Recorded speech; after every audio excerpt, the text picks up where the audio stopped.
The Biden administration is urging Congress to approve more emergency aid for both Israel and Ukraine. And the UAW has reached a deal with GM that's similar to its agreements with Ford and Stellantis. Good morning. I'm Nora Rahm with NPR News, and here are some of today's top stories. Israeli Prime Minister Benjamin Netanyahu is rejecting calls for a ceasefire in Gaza, that Israel will press ahead with its plans to wipe out Hamas. He also said he would not resign. More aid is reaching Gaza, with about 80 trucks carrying relief supplies slated to enter the enclave today. NPR's Alyssa Nadworny reports that's up from 30 relief trucks yesterday. While the number of trucks entering Gaza has increased, it's still under the 100 trucks of aid the UN estimates are needed there daily. On Monday, officials from the United Nations detailed the humanitarian crisis unfolding in Gaza before the UN Security Council. Felipe Lazzarini is with the UN agency helping Palestinian refugees in Gaza. Basic services are crumbling. Medicine is running out. Food and water are running out. Fuel is running out. Lazzarini referenced a report from the aid group Save the Children that found the number of children reported killed in Gaza in just 3 weeks has surpassed the annual number of children killed across the world's conflict zones since 2019. Alyssa Nadworny, NPR News, Tel Aviv. The Biden administration is seeking emergency aid for both Israel and Ukraine.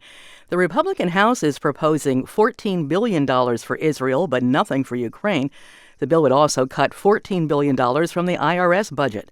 NPR's Franca Ordonez has more. The White House is calling this already a non-starter. They say Republicans are playing political games with national security. Biden asked for $106 billion. More than half would have gone to Ukraine, and the rest would be split between Israel, the Indo-Pacific, and the U.S. border.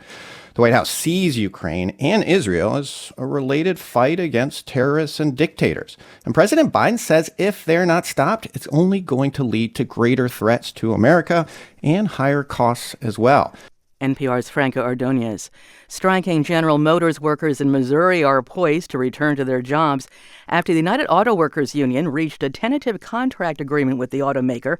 As St. Louis Public Radio's Will Bauer reports, the UAW's deal with GM is similar to the agreements it reached with Ford and Stellantis. The deal includes a 25% pay raise over roughly 5 years.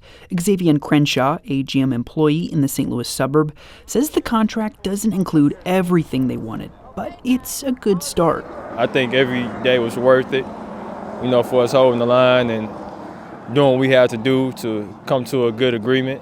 So, if you ask me, I say it was well worth it. United Auto Workers leadership says it will soon communicate with its members about how and when to return to work.